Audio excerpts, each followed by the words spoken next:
Bueno, Paloma, otro día más aquí. Otro día más. Yo todavía estoy recuperándome de nuestro gran estreno internacional. Yo también, fue un éxito mundial. Fue un éxito mundial, un evento, bueno, memorable para la historia, diría yo. Totalmente. Sí. Pero bueno, yo creo que hoy tenemos mucho de lo que hablar. Entonces vamos a ver si ya tiene todo el mundo sus cartones. ¿Ya tiene Chatina su destino por ahí? Sí, de hecho tiene varios encima de la mesa. Tiene Está varios. ansiosa. Así que dale al bombo porque Venga, le damos sí, ya. sí. El 1. Pues venga, vingueras, vamos tachando el 1 del cartón porque empezamos. Raquel Presumido. Paloma Campomanes. Bingo. Han cantado bingo.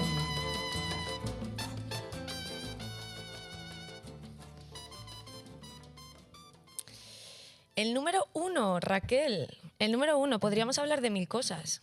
De individualismo, de soledad, de poder, de ego, de narcisismo, de autosuficiencia, de aislamiento. Mira tú, hay mil temas posibles que podemos desgranar con este número, pero nosotros nos hemos quedado con uno en particular, Sí. que son las primeras veces. Hoy vamos a hablar de las primeras veces y no lo vamos a hacer desde los puntos de vista más habituales, diría yo, que son un poco la ñoñería, la exaltación, ¿no? Exacto. No es que el tema sea especialmente original, pero vamos a intentar darle una mirada, yo creo, un poco más realista, más reposada. Sí. Y bueno, hablando de primeras veces, ¿es esta la primera vez que haces un podcast? Cuéntame. Así es, Paloma. Lo que pasa es que yo hablo mucho sola, entonces yo diría que soy podcaster desde 1992. Así que bueno. El 89, 8, 9. Yo creo que un buen entrenamiento para el mundo podcast es el tema de los audios de WhatsApp. O sea, hay audios que son auténticos podcasts. Sí, claro, yo tengo este sticker de enhorabuena por tu podcast cada vez que me mandan un audio de más de minuto y medio. Yo misma cuando mando uno largo mando lo de disponible en Spotify, pero tengo una amiga a la cual saludo desde aquí, Ana, nadie manda audios como ella, Sí, de largos. de largos que te puedes echar la mañana. Madre. Bueno, Yo los contenido. paro, ¿sabes? Los voy parando y los voy distribuyendo porque me entretienen un montón, pero bueno, es un talento. Yo creo que es un buen entrenamiento, como digo, el tema de los WhatsApp, de los audios de WhatsApp. Pero bueno, yo como de manera ortodoxa, ese también es mi primer podcast. No hemos venido a hablar de nosotras, al menos de momento, luego veremos, sino que vamos a hablar de las primeras veces, así que sin mucha más introducción, pues vamos a arrancar. Venga.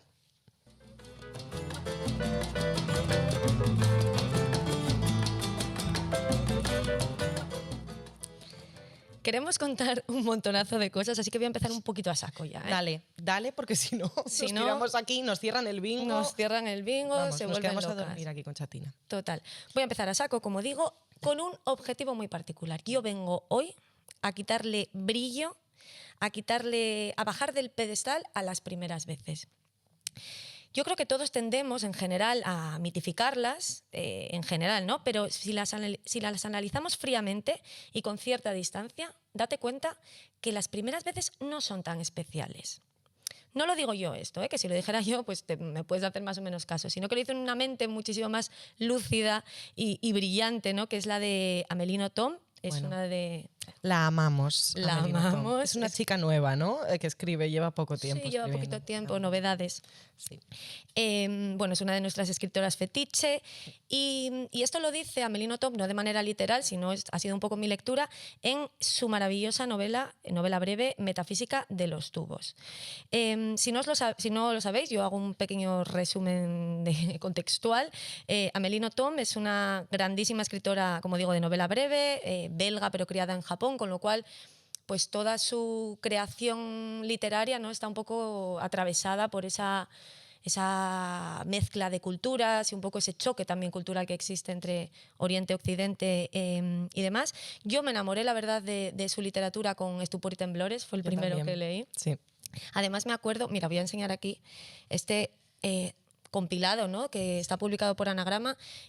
Yo fui a comprar Estupor y Temblores aquí a la librería Paradiso y me ofrecieron esta compilación, ¿no? Que me pareció ¿Cómo genial. son los libreros, Paloma? De verdad, vas queriendo un librito chiquitito de 11,50 y te plantan la antología de Anagrama. A Yo mí no la conocía, tengo muchas ganas de... A mí en este caso me pareció genial porque claro, como es novela breve, pues te introduces, yo en mi caso me introduje a través de Estupor y Temblores, pero luego fui leyendo el resto y ya caí rendida total a los pies de Amélie Nothomb, ¿no? Porque tiene un poco todo lo que nos gusta, yo diría.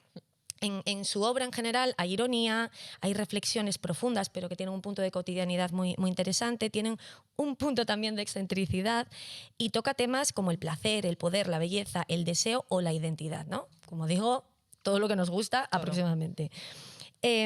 Precisamente de la construcción de la identidad habla Metafísica de los tubos, ¿no? Que es el libro que voy a utilizar hoy para bajar, como digo, del pedestal a estas primeras veces.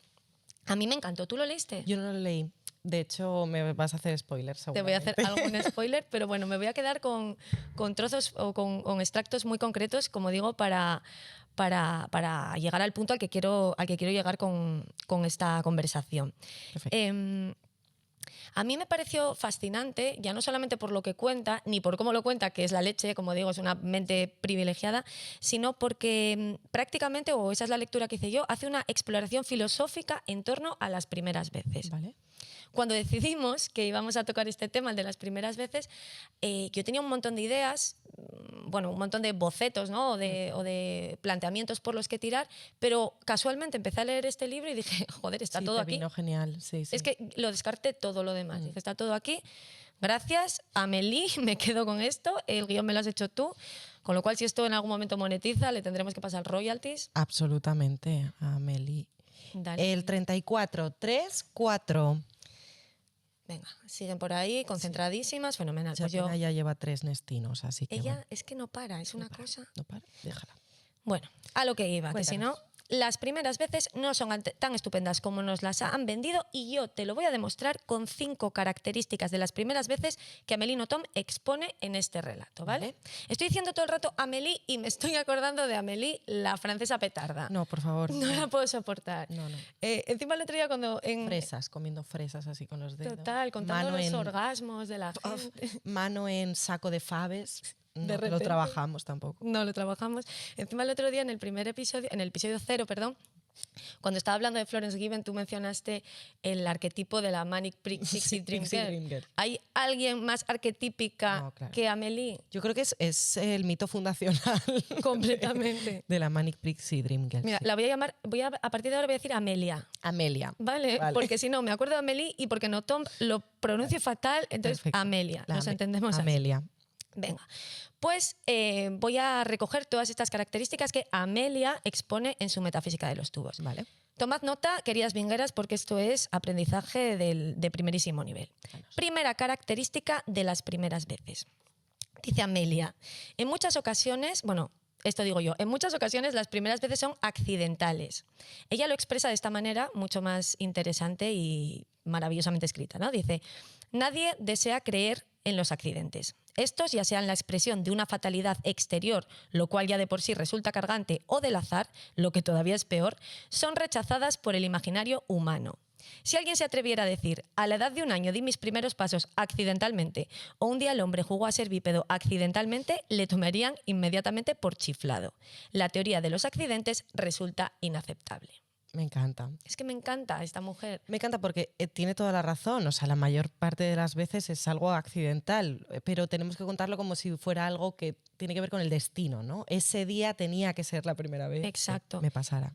O como algo voluntario, ¿no? Si le quitamos este carácter voluntario a las primeras veces, pierden todo el brillo, ¿no? Claro. Toda esta épica que le queremos imprimir. Lo que pasa es que, claro, nos gusta pensar que las cosas importantes de nuestra vida las elegimos Claro. o las merecemos, Claro, sí, absolutamente. etcétera. Pero, como dices, los momentos fundacionales muchas veces ocurren simplemente porque sí, de manera fortuita completamente o por inercia, ¿no? No elegimos absolutamente nada por mucho que nos fastidie, ¿no? No tenemos esa capacidad de elección tan brutal, ¿no? Ya como dice Amelia, esto es inaceptable, pero es muy cierto. Total. Y cuanto antes la sumamos, mejor que mejor. Vale, primera característica, vista. Vamos con la segunda. Las primeras veces pasan, en la mayor parte de los casos, desapercibidas. Te leo lo que nos cuenta ella. Cuéntame.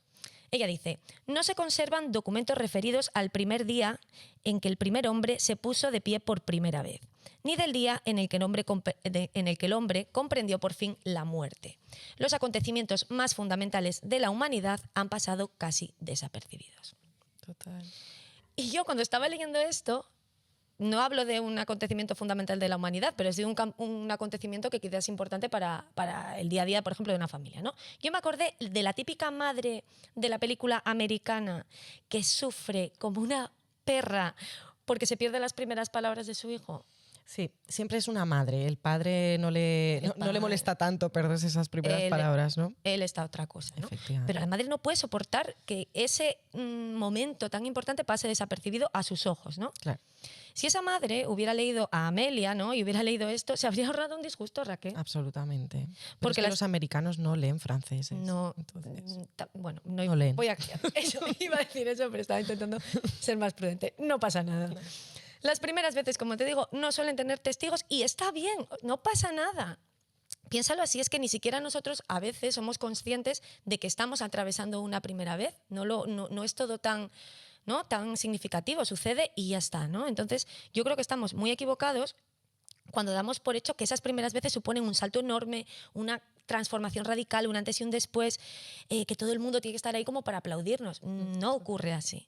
La realidad es que las primeras veces a veces incluso son más graduales, más progresivas, ¿no? Como yo lo comparo casi a una colección de ensayos antes del estreno. Y los ensayos no tienen público. Ya. O sea que... Me encanta esa imagen que acabas de dar. Desapercibidas. Segunda característica, lo tenemos clarísimo. Muy bien. Seguimos con Amelia, que es un pozo de sabiduría Amelia inagotable. Ella nos dice, bueno, o yo extraigo, que las primeras veces no son solemnes. Vale.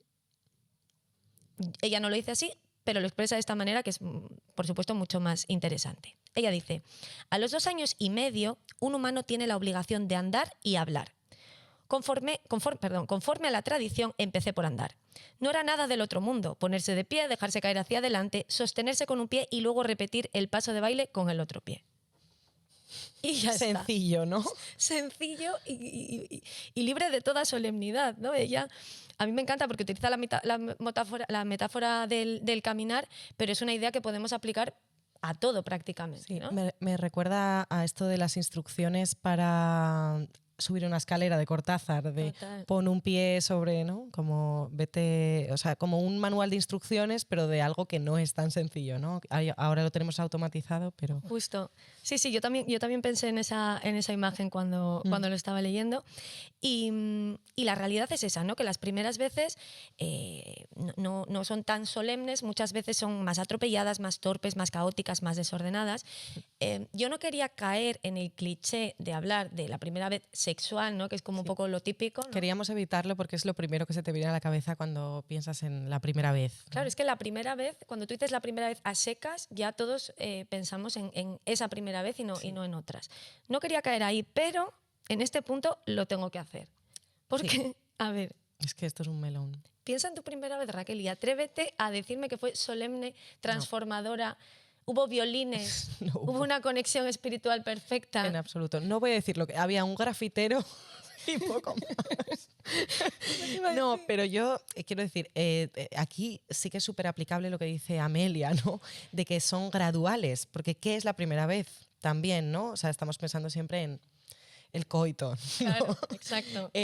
Pero, a ver, hasta llegar a eso muchas veces Hay esos hay ensayos un que grado. ensayos y muchas sin veces público. ensayos sin público y sin nadie, tú sola. Entonces, bueno, lo de la Eso primera vez está muy cogido con pinzas. Eso es.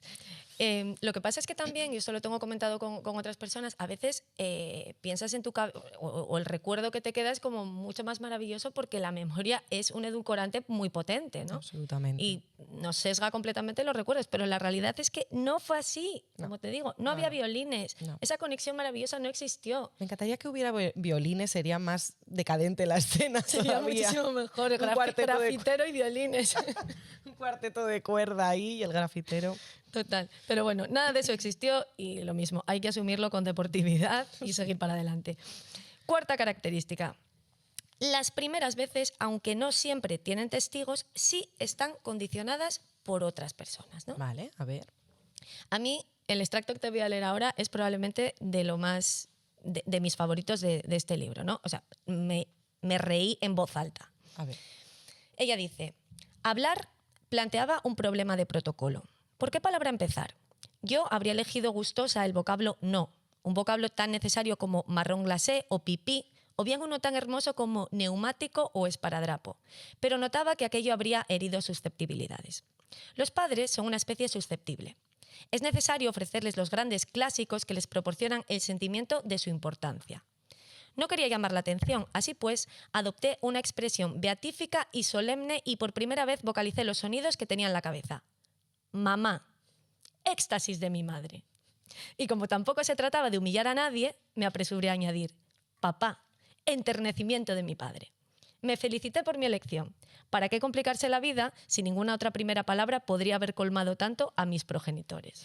Bueno, Es que de verdad, yo le encanta. quiero meter una pajita por la oreja a Amelia, chuparle el cerebro y metérmelo a mí en la cabeza. Me parece que es así como se hace científicamente. Es así. Es que de verdad, ¿cómo Sí. se puede escribir esta maravilla? Nada, Me es encanta. genial. Me parece genial y me recordó de nuevo a esa imagen que decía antes de la madre de peli americana, que en este caso, bueno, ya la teníamos devastada porque se había perdido el mamá de su retaño, pero es que si no se lo hubiera perdido, pero el retoño en cuestión, en vez de decir mamá, hubiera dicho esparadrapo, Claro, total. el discurso, O marrón glacé. o marrón glacé, o pipí, o no, o whatever, pero el disgusto habría sido el mismo, ¿no? Sí. Con lo cual, nuestras primeras veces buscan contentar a otros. Y esto, que tenemos bastante interiorizado, sucede en mucha mayor medida durante la adolescencia, ¿no? Porque, por dos motivos. Primero, porque todavía no hemos hecho muchas cosas, con lo cual estamos Claro. creando primeras veces constantemente, Sí. pero también porque somos mucho más influenciables, ¿no? Por ejemplo, ¿fumas por primera vez? Hablo de mí misma también o de todo mi entorno. No, ¿Fumas hablas por de mí. de O todas. sea, Y de todas las vingueras seguro que también, ¿no? Sí. Fumas por primera vez porque alguien de tu entorno te pone un piti en la mano y tú tienes que molar y pa'lante. Efectivamente. Bebes por primera vez por el mismo motivo, aunque te dé asco el Cacaolat 43, ¿no? Más asco que el Nestino incluso. Te sabe a mierda, pero pa'lante y lo sigues haciendo cada fin de semana. Te tiñes el pelo por primera vez, porque se lo has visto, hablo de mí misma de nuevo, Avril Lavigne en la portada de La Bravo, y crees que ella es como el máximo referente de lo alternativo, ¿no? Es que lo era. Era, ¿Qué insinúas? pues todas esas cosas las haces por primera vez. Te haces un piercing por primera vez porque hay alguien, ¿no? Un poco mayor que tú que lo lleva y, joder, tienes que molar tanto como ella, porque liga un montón y tú también quieres un piercing. Total. Yo recuerdo, esto es una confesión que no está en el guión y que no sé si debería Suéltala. estar contando. Es que me da esta vergüenza, de verdad. Esto es la adolescencia en estado puro, ser influenciable, ser estúpida. A mí no me dejaban hacerme un piercing. Yo quería hacerme el típico piercing aquí debajo del labio. Me lo pegaba con Loctite, Raquel. Ay, me encanta. Pero luego, ¿qué pasaba cuando Pues lo que te tenías arrancabas quitar? un trozo de piel, era una cosa Genial. vomitiva. Bueno, no lo veo tanto para tanto. Para un adolescente esto no es nada. Bueno, siempre puede haber cosas peores, ¿no? Pero me pegaba un piercing con Loctite. joder. Nada, chica. También te digo, luego al final me acabé haciendo un piercing en el ombligo y tal, y ese agujero todavía sigue ahí, aunque Claro. ya no tenga el piercing. Menos mal que no te hiciste este. Eso es. Porque marcas de Loctite no De te Loctite quedaron. no tengo. De No. Loctite no tengo. Esta piel se ha recuperado por suerte. Total. Pero bueno, la realidad es lo que digo, que las primeras veces no son accidentales, pero tampoco están motivadas al 100% por nuestra voluntad, ¿no? Entonces, esto hay que entenderlo y entender que las primeras veces siempre nos van a estar Sí. jodiendo un poco en este aspecto. Yo lo del grafitero creo que no lo hice tampoco por mí. No sé por qué. lo ¿Ves? hice. Siempre hay un tercero ahí marcando, moviendo la batuta. No quiero seguir hurgando en ese episodio de mi vida. Continúa, cariño. Bueno, ya quinta y última característica. Las primeras veces son consecuencia de un rechazo más que de una elección. Es que con esto también a tomar por culo la magia, ¿no? Sí. O sea, ¿estamos todo el rato pensando que elegimos? No, a veces lo que hacemos es rechazar y entonces indirectamente hacemos una elección, ¿no? Amelia, nuestra amiga, sabia escritora, lo explica de esta manera. Este fragmento también me encanta. Dice, la mirada es una elección. El que mira decide fijarse en algo concreto y, por consiguiente, a la fuerza, elige excluir su atención del resto de su campo visual. Esa es la razón por la cual la mirada, que constituye la esencia de la vida, es, en primera instancia, un rechazo. Vivir significa rechazar. Aquel que todo lo acepta vive igual que el desagüe de un lavabo. Para vivir es necesario ser capaz de no situar al mismo nivel, por encima de uno, a mamá y el techo. Hay que renunciar a uno de los dos y elegir interesarse o bien por mamá o bien por el techo. La única mala elección es la ausencia de elección. Me encanta. Es que son 9 líneas y son perfectas, joder. O sea, A mamá y el techo. Me encanta esta a mí me encanta lección. también. Es decir, las primeras veces pues no nacen tanto del entusiasmo como del descarte, ¿no? Ella cuestiona, de nuevo, lo hace de distintas maneras, como hemos visto, ¿no? Cuestiona de nuevo nuestra voluntad. Primero lo hizo, pues, subrayando, ¿no?, ese carácter más accidental, fortuito que tienen las primeras veces. Luego nos hizo ver que las primeras veces responden más a las decisiones de otros que a las nuestras propias. Y ahora nos dice que no es que elijamos, es que lo que hacemos es descartar. Entonces nos está dando una lección detrás de otra, ¿no? Yo sentí este mismo proceso porque al principio, como te decía, ¿no?, cuando decidimos tocar este tema, yo tenía un montón de ideas y no fue tanto esta lección como el descarte de lo demás lo que me hizo tomar una ruta. Total. Entonces lo he vivido en mis carnes, ¿no? Tuve que elegir entre mamá y el techo, y elegí a mamá, y mamá Que es es Amelia. Amelia. Total.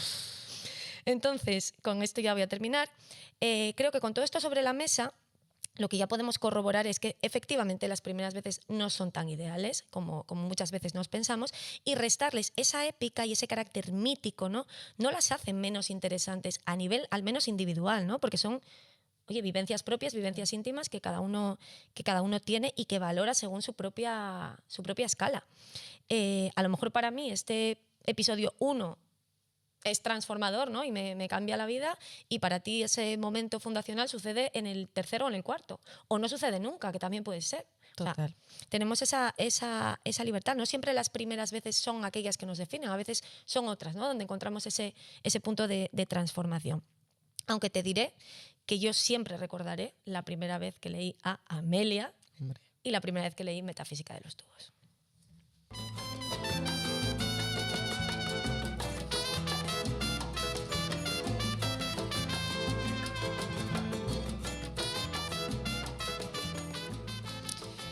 Pues totalmente, Paloma. Bueno, me ha encantado que hayas traído a Amelia, nuestra querida Amelia. Hablamos de ella como ya súper colega, ¿verdad? Sí, es nuestra colega. Antes decías que la memoria es un poco cabrona y que dulcifica las primeras veces o que las idealiza, ¿no? Justo a raíz de ese pensamiento empecé a reflexionar para este programa, cuando hicimos el guión, sobre mis primeras veces y llegué a una conclusión. Vale, pero espera, antes, que está ahí. El 12, 1, 2... Porque están más pesados, no nos dejan hablar, chica. No nos dejan. Tampoco estamos hablando tanto, digo yo. No, y además que no escuchan. Es que, a ver, si escuchasen... Pero... Aprenderían mucho, pero están Totalmente. obsesionadas con el bingo. Bueno, lo que te venía a decir, Paloma, es que no siempre lo que recordamos como primeras veces fueron la primera vez que hicimos algo, ¿no?, sino la vez que nos resultó importante, para bien o para mal. Yo no recuerdo la primera vez que leí, por ejemplo, pero sí recuerdo el primer libro que me gustó, ¿no? No recuerdo la primera vez que comí macarrones, pero sí la primera vez que me di un atracón de ellos y acabé potando, ¿no?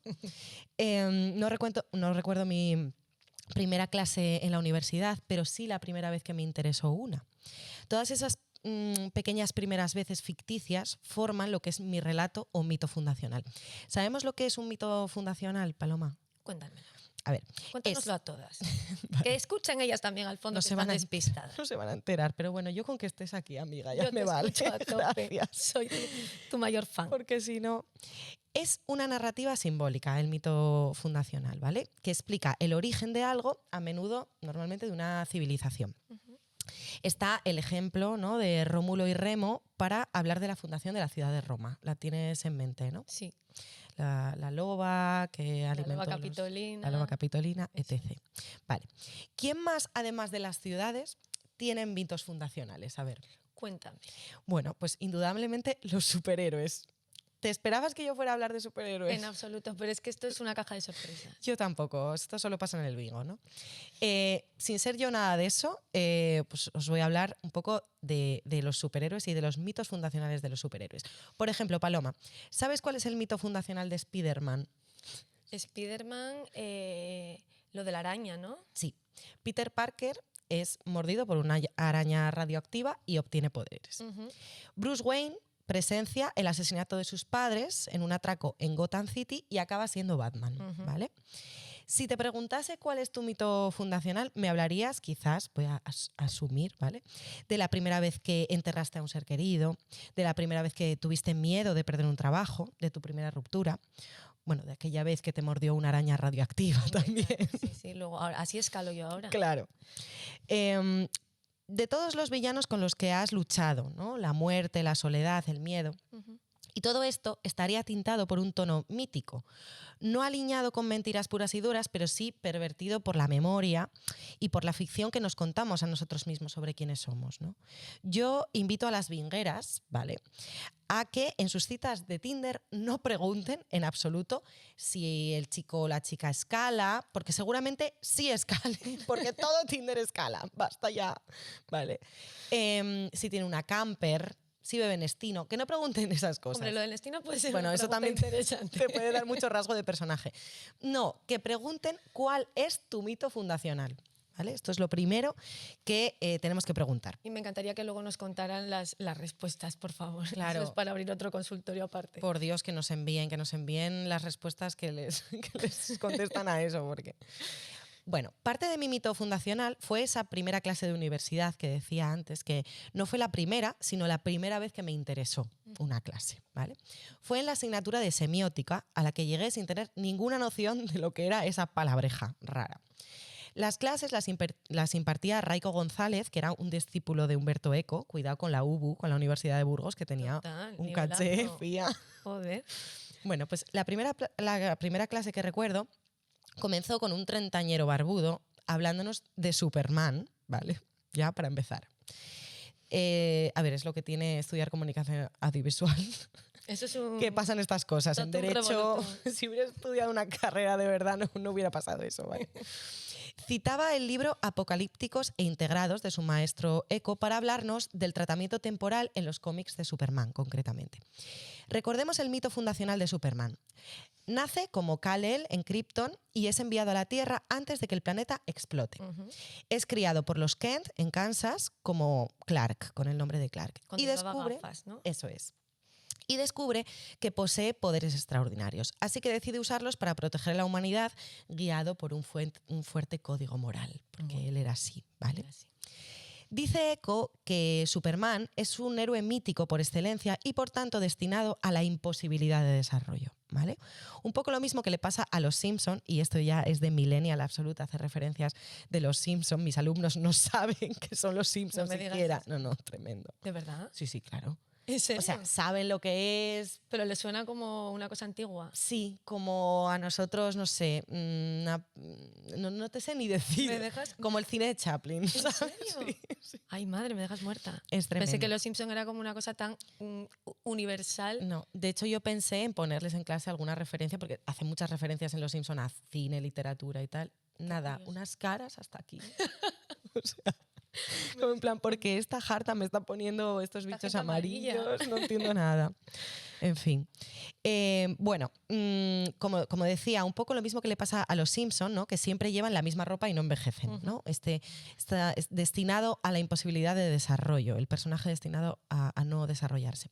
Define al público Humberto Eco de Superman como perezoso, puesto que cada aventura termina al cabo de unas pocas páginas, de modo que cada episodio se compone de una historia que expone, desarrolla y resuelve un particular nudo narrativo, ¿vale? Sin dejar huella de sí mismo. Es decir, en Superman entra en crisis un concepto del tiempo, ¿no? Esencial. Superman realiza una determinada hazaña, por ejemplo, imagínate, destruye una banda de gángsters, ¿vale? Y aquí termina la historia. A la semana siguiente empieza una nueva. Si ésta se iniciara en el mismo punto en que había terminado la anterior, Superman habría dado un paso hacia la muerte, ¿vale? Habría evolucionado, habría aprendido algo, pero no lo hace. Está atrapado en ser solo su mito fundacional. Yo recuerdo varios momentos en que mi vida, he sido pues, profundamente infeliz, digamos, ¿no? Y siempre ha sido por no poder abstraerme de mi mito fundacional, Paloma. A ver si te pasa a ti. Yo es cuando me he quedado como estancada en ese mito, ¿no? En ser, en mi caso, por ejemplo, una niña rara que sufrió bastante bullying, que se mudaba mucho por el trabajo de su madre, que veía poco a su padre, que quería encajar, que le quisieran, ¿no? Cargar en un bucle diario con ese trauma, ¿vale? Sin poder escapar, es quedarse atrapado en tu mito fundacional. Y no. ¿No? Nosotros somos mucho más que nuestras primeras veces y las veces que nos hicieron daño. Somos ayer, hoy y mañana. Y Eco termina esta reflexión advirtiendo a los lectores de, que para mí es clave, la existencia de una libertad, de la posibilidad de forjar proyectos, ¿no? De no ser un personaje de cómic ajeno al paso del tiempo. Aquella clase de semiótica forma parte de mi mito fundacional. Es decir, que no soy mis primeras veces solo. Soy las segundas, las terceras, ¿no? Humberto Eco y su discípulo Raico González fundaron en mí una idea expansiva, ¿no? La de que estoy segura de que yo no quiero ser Superman, que no quiero vivir enfrentándome a mi día con el único recuerdo de haber sido una niña cuyo planeta explotó.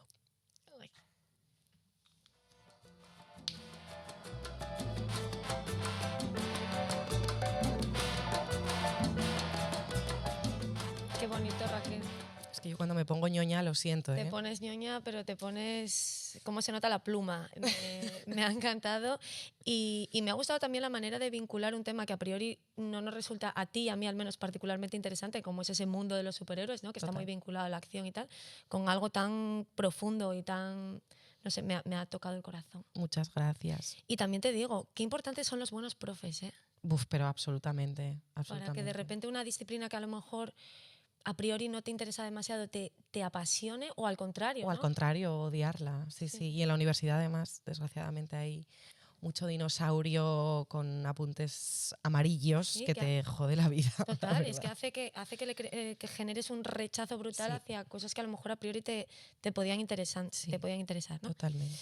Bueno, me quedaría hablando de superhéroes y mitos todo el día, pero nos van a crujir, así que dale un poco al bombo. Ay, madre, que se nos cae. El 7272. ¡Línea! ¡Han cantado Línea! línea! Pues ya sabes lo que toca. Vamos con la sección. Vamos a ello. La línea de los acontecimientos.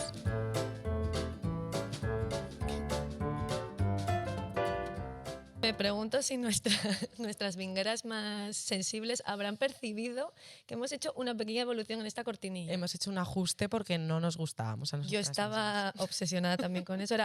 Estaba bloqueada, ¿no? Como Superman, ¿no? Con esa mito fundacional del episodio 0. En el episodio 0 no podía salir. Queremos ir mejorando. Queremos ir Sabemos mejorando. que hay mucho margen.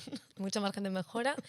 Pero bueno, en ello estamos, ¿no? Absolutamente. Pues hoy vamos con la línea de los acontecimientos, que ya sabéis que siempre tiene un carácter un poco pues de ir conectando ideas, ¿no? De casi cronológico. Si nos pusiéramos en modo historiadoras, podríamos hablar pues, de grandes primeras veces de la humanidad, ¿no? Hacer algo así muy épico y muy mítico también, ¿no? Sí. Pero el objetivo, ya dije que de mi charla al menos, era quitarle la épica a las primeras veces. No nos interesa ese grado de peso y de solemnidad que tienen a priori las primeras veces, así que vamos a darle una vuelta. Además, Raquel, como somos unas egocéntricas... Hombre. A ver, tener un podcast ya es de egocéntrica. Es que, a ver, cariño, ¿qué quieres? Nos hemos hecho un logo con nuestra puta cara. Es que consideramos que tenemos muchísimo que decir. Es que, claro, somos tan egocéntricas que entonces hoy la línea de los acontecimientos va a ser sobre nuestros momentos. Y aparte, como este es el programa 1, porque el otro era el 0, que era un calentamiento, ¿no? Vamos a aprovechar para presentarnos y que nuestra audiencia nos conozca un poquito más. No porque nos escuchen solo nuestros padres y nuestras amigas, ¿no? No, claro que no. Vale. Luego, si no, podemos mandar un audio de WhatsApp y terminar de completar la anécdota, claro. En fin. A ver, vamos a empezar por la primera vez que sentiste miedo. Vale. A nivel un poco biológico, que también he hecho mi research, ya lo sabes tú, vale. Se siente miedo por primera vez entre los 6 y los 8 meses de vida. Vale. Pero seguramente no tengas recuerdos tan tempranos. Yo, por supuesto que no. O sea, no tengo recuerdos de hace media hora. Pero bueno, cuéntame, la primera vez que recuerdes haber sentido miedo.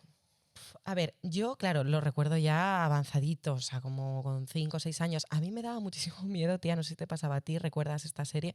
Pesadillas, que la echaban en Megatrix, Claro que la recuerdo. que era infernal. Había como un ladrido de perro, tun, tun, tun, tun. O sea, había como un pianito fúnebre, ¿vale? Y un ladrido de perro, salía la cara de un muñeco de ventrílocuo, un perro con los ojos encendidos, o sea, ellos dijeron, ¿cuántas cosas que dan miedo quieres? Y el Para los productor niños. contestó, sí. ¿Sabes? Todas, las quiero todas. Y yo estaba en mi sofá y que además yo madrugaba para ver los dibujos el sábado por la mañana porque era el momento de paz de estar delante de la tele. Ujú. Y bueno, pues trauma. Trauma total. Ya desde muy joven. Ese ladrido, lo vamos a traer un día aquí como defecto. de Por favor, sonido, no, de te lo repente. pido, por favor. Sí. ¿Y tú? Pues mi primer recuerdo también de un momento así de miedo también tiene que ver con la televisión. Vale. Yo me acuerdo que estaba bueno, en la casa donde veraneaba, ¿no? Con mi familia en un pueblo de la montaña leonesa, la Vecía de Curueño. Cabecilla. No me lo gentrifiquéis, por favor, os lo Pero pido. no lo digas. Yo no he dicho el nombre de mi pueblo. Ya, Vaya, hombre. Es que me he venido arriba porque ya está un también poco gentrificado la vecilla, ¿eh? la Vecía vivió mejores Sí, momentos. sí. No vayáis, en resumen, no vayáis. Ya voy yo. Pero bueno, yo veraneaba ahí y lo mismo, bueno, me acostaba pronto porque era una niña pequeña, no recuerdo la edad que tenía exactamente, pero me levanté por la noche, pues igual a hacer pis o a lo que fuera. Y entonces abrí un poco la puerta del salón donde mis padres estaban viendo la tele y estaban en anuncios. Y había un anuncio de una campaña antidroga que yo no recuerdo, o sea, recuerdo más la sensación que la Que imagen. el contenido. Porque yo sé que luego hubo uno donde se metía un gusano por la nariz, Sí, había unos muy Chungos. chungos en los 92. pero este era una cosa más psicodélica, eran como luces, caras así como un poco distorsionadas. Ya te digo que lo Un que... sábado en el Mubarak, un poco, ¿no? Un poco, total. Lo que pasa es que, claro, yo quizá era muy joven para los sábados Ya, de Mubarak, ¿sabes? Entonces se me quedó como... O sea, es que recuerdo perfectamente la sensación. Ya, tía. La imagen es como un recuerdo así un poco borroso, pero la sensación la recuerdo perfectamente y Bueno, me cagué viva. Así salimos de sanas, por esos, Eso es. esos anuncios que había en los 90 y Total. 2000. Funcionaron. Sí. Vale, primera vez que sientes asco. Vale. Como digo, teóricamente esto se siente, al menos de manera consciente, entre los 2 y 3 años. Vale. Yo sí que recuerdo, bueno, claro, creo que es posterior, ¿eh? Porque, bueno, ahora hay esta cosa del BLU, no sé cómo narices se llama, que es darle a tus bebés en la trona comida y que te pinten la pared. Total, lo de ¿no? manipular, Eso es. Entonces, que no, se lo entonces- froten como por ellos, Claro. una gochada. Entonces te plantaban una cuchara con un puré horrible donde estaba todo, ¿vale? Podía ser un puré de lentejas, podía ser un puré de pescado, podía ser un puré de lo que fuera. Ujú. Chica, pues ahora no se puede hacer nada, ya, ya no se les puede dar puré a los bebés, tiene que darle un brócoli tieso con el que te barran la pared. Bueno, y yo pues me acuerdo de la primera vez que comí, no sé si fue la primera vez, ya sabes que la memoria, como hemos dicho, es muy traicionera, pero de las primeras veces que yo comí lenguao, que es que yo odiaba el pescado, ahora me gusta más,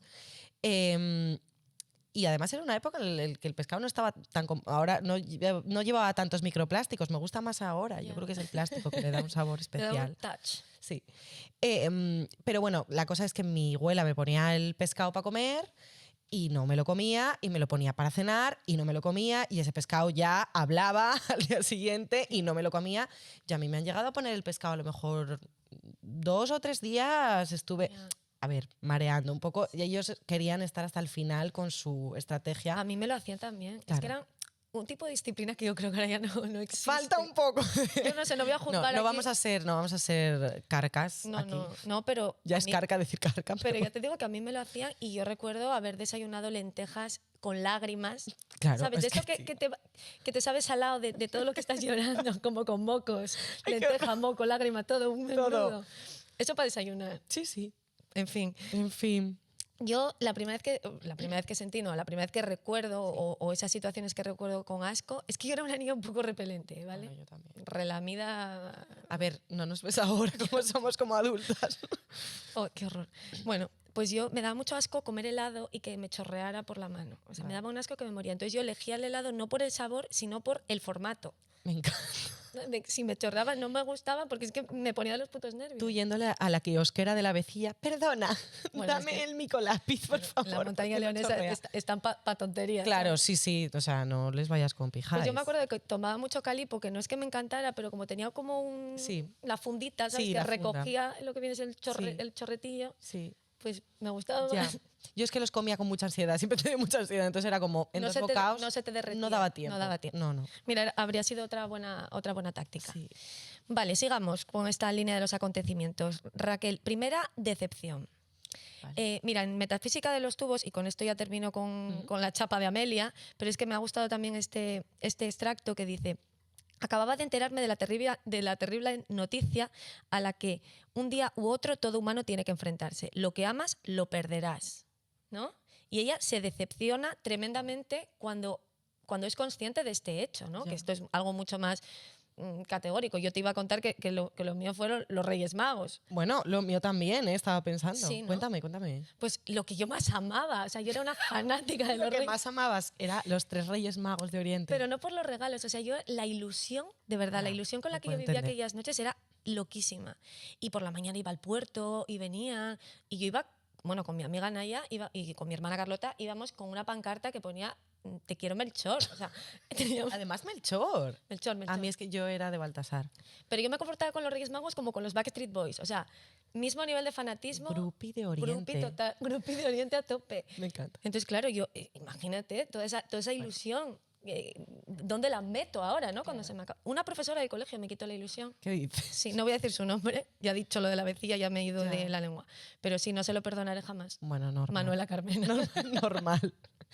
Pues la mía, mi primera decepción, o la primera decepción que recuerdo, también está relacionada con los Reyes Magos, tía. Tenía 3 años, lo sé porque mis padres lo cuentan todas las noches de Reyes o cada cierto tiempo. 3 años. 3 años tenía. Ay, no, por Dios. Que hablaba como, sí. A ver, no es que yo ahí supiera del todo que no existían, pero sabía que algún chanchullo estaba viendo. Ajá. Creo que fue el desengaño total fue mucho después, o sea, como a los 6 o 7 años. Pero cuando tenía 3, mis padres me llevaron a la cabalgata de Reyes de Oviedo, ¿vale? Y entonces, bueno, por lo que sea, en los 90 no había gente negra en España, ¿vale? No. Entonces lo que se hacía era un blackface de manual de toda la vida. Como Gallardo. Claro, efectivamente. Que era pintar pues de negro a un señor blanco. Ujú. Además de negro, ni siquiera de marrón. De negro, o sea, de negro. Negro. Claro. Con el labio, bueno, toda una cosa como súper ofensiva, ¿vale? Ujú, tremendo. A mí, claro, la cosa es que estábamos varios niños subidos, desde hace buen rato, que tenía que estar las cervicales de los padres reventadas, estábamos subidos a caballito, ¿vale? Y entonces todos estábamos a la misma altura. ¿Qué pasa? Que yo, como bien dices, también era una niña bastante, vamos a decir, avispada, ¿vale? Me gusta mucho más. Yo dije repipi. Claro. Éramos Hermión. Éramos absolutamente Hermione. Total. Y entonces yo vi a aquel tipo caucásico pintado y empecé a gritar: ¡está pintaro! ¡Está pintaro! Y entonces la cosa es que mi madre, así lo cuenta, se empezó a correr la voz entre las cabezas de todos los niños que estaban subidos a los hombros de los padres: ¡está pintaro! ¡Pásalo! ¡Está pintaro! Y así hasta que le jodí la noche de Reyes a un montón de niños. Y mi padre y mi madre cogieron, me recogieron y me llevaron para casa. Porque acababa de empezar un motín, ¿vale? Muy bien. Entonces, Acabando con la ilusión, sí. como mi profesora del No, colegio. es que, claro, pero es que, a ver, acabaron tenías con mi pruebas, ilusión. tenías pruebas. Estaba pintaro. Total, Así estaba que bueno. pintado, total. Pues nada, es dura la Es experiencia. Yo también te digo, yo llegué mucho más tarde. O sea, yo cuando esta profesora que te digo que me reventó la burbuja de la ilusión, Sí. a mí y a otra compañera, que éramos las únicas pringadas que seguíamos creyendo, Sí. tenía 11 años. Ostras. Bueno, me parece tarde, ¿eh? Claro, muy tarde. Sí, sí. Pero si yo pasé de jugar a las Barbies a ir al Oasis, Ya. que ya. era una discoteca. Sí, sí, sí. Sí, ¿no? Lo mío fue mucho más progresivo, progresivo, ¿no? pero sí. Todavía hay críos en el instituto que siguen creyendo en los Reyes Magos, que a veces, a mí no me ha pasado, pero compañeras mías han dicho algún comentario en clase de, bueno, como los Reyes Magos que no existen, tus deberes no existen como los Reyes Magos, y al día siguiente tienen a los padres allí, pero ¿cómo se os ocurre? Señora, tiene 15 años su hijo, basta, por favor. Pero si el chaval quiere seguir creyendo que crea. Bueno, Bueno, podemos no sé. seguir aquí hablando de los Reyes Magos hasta pasado mañana, ya te lo digo yo, pero bueno, tendremos que terminar en algún momento con esta línea de Sí. los acontecimientos. ¿no? Acabamos, Pues ya. venga, acabamos aquí.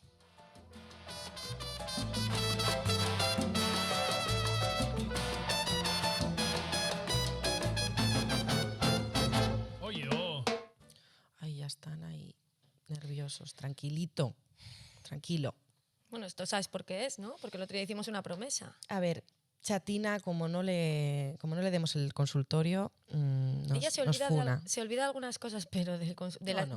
el otro día dijimos consultorio y ella quiere consultorio. No, ella quiere su momento de gloria, así que nada. Además, es verdad que hemos recibido preguntas bastante geniales, ¿vale? Hemos elegido una concretamente, así que vamos con el consultorio. Venga, vamos allá.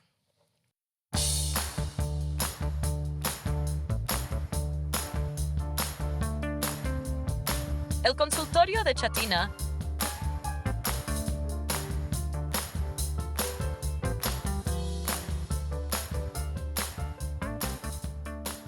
¿Qué dice esta vinguera? Vamos a escucharlo, ¿no? Vamos a escuchar a ver qué dice nuestra vinguera.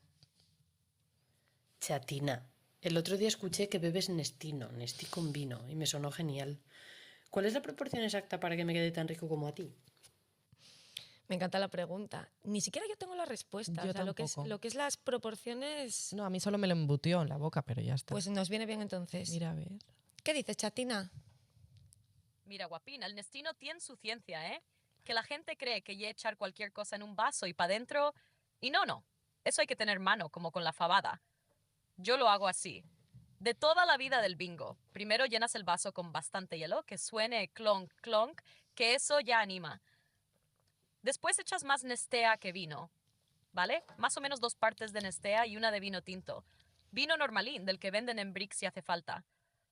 Aquí no estamos bautizando al Papa. Luego lo meneas un poco. Yo lo meneo así con la muñeca mientras tengo el cigarro. Ya tengo práctica. Y pruebas un sorbín. Si dices, ¡ay, qué rico entra esto!, está perfecto. Si dices, madre mía, qué flojo, le echas otro chorrín de vino y Santas Pascuas. Porque te voy a decir una cosa. El Nestino engaña más que un novio italiano. Entra suave, fresquín, y cuando te quieres dar cuenta no ves ni el cartón. Así que tú pruébalo, pero con respeto. Palabra de Chatina. Chatina ha tenido mucho novio italiano, sabe de lo que habla. ¿eh? Entran suave y fresquín, dice los novios italianos. Tía, no lo sé, yo no. No hagas, Nunca he no hagas trabajado uno. no hagas preguntas. Bueno, vamos a parar porque, Sí. porque si la dejamos hacer el programa ya sola, ya tendremos espacio para más consultorios en los siguientes programas. Y esto tenemos que acabó ir, muy alto, además. hombre, y tenemos que ir despidiéndonos porque, Sí. porque si no esto se nos alarga mucho. A ver, pero antes, ya sabes que la pregunta que a mí más me interesa de este programa es Sí, cuéntame. ¿cuándo has cantado bingo recientemente? Bueno, yo recientemente, esto ya lo sabes, canté bingo con Fran Perea. ¿Vale? Titular. Canté bingo con Fran Perea. La cuestión es que yo fui al teatro con una amiga, ¿vale? Aquí al Jovellanos. Fuimos a ver una obra, El Efecto, y bueno, pues habíamos comprado unas entradas baratinas, ¿vale? Estábamos a tomar por el culo, estábamos en el paraíso, arriba del todo. Y entonces yo no vi las caras de las personas que estaban siendo el reparto de esa obra de teatro. Hasta que, después de 2 horas de obra y saliendo del teatro, miramos en internet y nos dimos cuenta de que el protagonista era Fran Perea. Frampe. Estuve 2 horas viendo a Fran Perea sin saber que era Fran Perea y no estuvo mal, ¿eh? No Te lo estuvo digo mal. de verdad. Mira. Así que bueno. ¿Y tú? ¿Cuándo has cantado bingo? Pues mira, yo he cantado bingo con Duolingo. Vale. Y rima. Sí, Bingo sí. con Duolingo. He cantado bingo con Duolingo porque me he vuelto a descargar esta aplicación del infierno. Yo me la descargo en general, siempre me la descargaba antes cuando volvía de un viaje, porque Vale. soy una persona obsesiva, yo me iba a un destino y yo quería vivir ahí. No, destino, no nestino. Tranquila, Chatina, por favor. Sí, Pesadilla. se vivió 15 ya. Ya, pero chica, quiere más. Ay, Dios. Bueno, que yo cada vez que me voy de viaje siempre vuelvo obsesionada, entonces quiero vivir en ese sitio, tengo que aprender el idioma, por favor, ¿no? O sea, quiero de repente ser pintora en Montmartre, Vale, genial. quiero ser Amélie. ¡Qué horror! ¿Quieres ser Amelie? No, un es poco? broma, es broma. No, pero que me pasa eso, ¿no? Sí. Entonces, lo que hago habitualmente cuando vuelvo de esos viajes es descargarme el Duolingo y ponerme a aprender cómo se dice pan en alemán o cosas Vale. así, ¿no? Porque además siempre hay mucha pastelería y mucha panadería en las primeras lecciones de Duolingo. Siempre. Bueno, es que yo estudio catalán, solo catalán. ¿Ves? Y seguro que sabes decir pan Y claro, pa. Bueno, y bocadillo. am, Sobre todo tomaquet. me dice, claro, sobre todo mucho bocadillo, que es antropá. Claro. Pues Entonces- yo ahora que me volví, bueno, ahora no, hace unas semanas estaba con el francés y era todo el rato el croissant, l'éclair y toda la bollería Pesados son, francesa. quieren que nos pongamos como, vamos. Bueno, canté bingo al darme cuenta de que ese búho del infierno, que es la mascota, ¿no? Como la imagen, es un chantajista emocional de primerísimo nivel. Totalmente. Pero es muy fuerte. ¿Cuánto llevas sin entrar? Claro. ¿Por qué no me quieres? Dice esas cosas. No, absolutamente. Llevas, si quieres recuperar tu racha, tienes que entrar y no sé cuántos Pero, puntos. ¿pero usted quién es? ¿Pero usted quién es? Búho de mierda. O sea, no. Entonces me la desinstalé y dije, mira, yo lo siento, tendré que ir por la vida sin saber pedir un éclair o lo que coño sea. ¿Qué más da? Tenemos el lenguaje universal de la danza. Bueno, que ese chantaje emocional yo ya no lo soporto más. No, así que, mira. totalmente. Pues Pero bueno, lo de a la que mierda al búho. tú no reconocieras a Fran, eso a mí me tiene hablando sola, ¿eh? No hay perdón para alguien que creció viendo Los Serranos. Ya lo Somos sé, esa generación. ya lo sé, tía. No tengo perdón. Y tampoco tiene perdón no seguirnos todavía Vaya. en nuestro Instagram. ¡Qué bien hilamos! Somos maravillosas. Donde colgamos información sobre los siguientes podcasts y un montón de tonterías, ¿vale? Sobre que todo eso. Es nuestra especialidad. Recordad, bingueras, que podéis escucharnos en nuestras plataformas favoritas, en las vuestras, en las nuestras, en las de todo el mundo, ¿vale? Y en las que hay. Dicho esto, seguimos para bingo, ¿vale? El 6464. ¡Bingo! ¡Han cantado bingo! Gracias por escucharnos. Muchas gracias por escucharnos, chicas, porque sabemos que sois chicas. Volvemos en 15 días. Volvemos en 15 días, echadnos mucho de menos, os queremos muchísimo. Adiós.